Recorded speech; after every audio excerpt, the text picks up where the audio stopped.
ঐতিহাসিক শিলচৰ পৌৰসভা উন্নীত হল পৌৰ নিগমলৈ 1882 চনত গঠন হোৱা শিলচৰ পৌৰসভা বোৰ্ড অৱশেষত সোমবাৰে নিগমলৈ ৰূপান্তৰিত হয়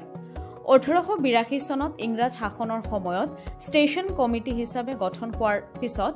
1913 চনত কামিনী কুমাৰ চন্দৰ অধ্যক্ষতাত সিটিজেন্স কমিটিলৈ ৰূপান্তৰিত হয়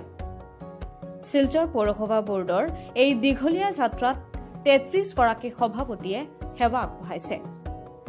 2022 চনৰ নৱেম্বৰ মাহত ইয়াৰ নিগমলৈ ৰূপান্তৰিত হোৱাৰ কথা ঘোষণা কৰা হৈছিল দীঘলীয়া অপেক্ষাৰ অন্ত পেলাই IAS সৃষ্টি সিংহে নিগমৰ প্ৰথম আয়ুক্ত হিচাপে দায়িত্ব গ্ৰহণ কৰে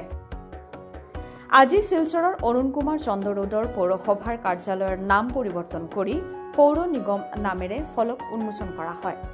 এই পৰিপ্ৰেক্ষিতত কাৰ্যালয়ত এক অনুষ্ঠানৰ আয়োজন কৰা হয় য'ত মুখ্য অতিথি হিচাপে ৰাজ্যসভাৰ সাংসদ কনাদ পুৰকায়স্থ উপস্থিত থাকে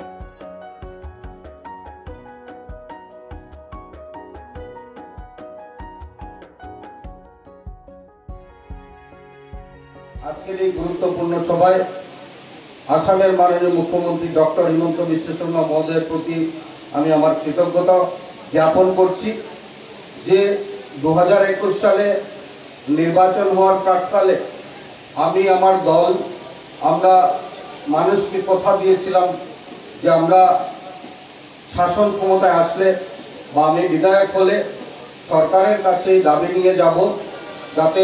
শিলচর পৌরসভা উন্নতিকরণ হয়ে সেটা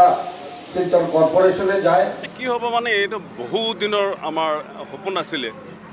আমাৰ সকলৰ এটা মানে মনৰ এটা ইচ্ছা আছিলে যে শিলচৰ পৌৰসভাক আমি পৌৰ নিগমক কেনেকৈ এইটো উন্নীত কৰিব পাৰোঁ আৰু প্ৰথমতে আমি আমাৰ অসমৰ মাননীয় মুখ্যমন্ত্ৰী ডক্টৰ হিমন্ত বিশ্ব শৰ্মা মহোদয়ক মই ধন্যবাদ দিব বিচাৰিছোঁ কাৰণ তেওঁৰ যিটো দৃষ্টিভংগী যিটো আছে যে বৰাক আৰু ব্ৰহ্মপুত্ৰ সমন্বয়ন সেইটোৰ প্ৰতিফলন এইটো আমাৰ এই শিলচৰ মিউনিচিপাল বোৰ্ডক মানে কৰ্পোৰেশ্যনৰ উন্নতি কৰা এইটো প্ৰতিফলন আমি এইটোতে আমি দেখা পাইছোঁ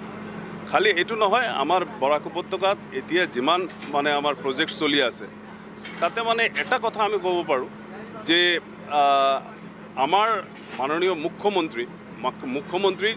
যি প্ৰচেষ্টা যিটো চলি আছে যে অসমক এটা উন্নত ৰাজ্য হিচাপে প্ৰতিষ্ঠিত কৰাৰ যিটো প্ৰচেষ্টা যিটো আছে সেইটোৰ প্ৰতিফলন আমি গোটেই ৰাজ্যত আমি এইটো দেখিবলৈ পাইছোঁ বিশেষকৈ আমাৰ বৰাক উপত্যকা বা দক্ষিণ অসমৰ যি কামবোৰ চলি আছে সেইটোৱে মানে প্ৰতিফলিত কৰি আছে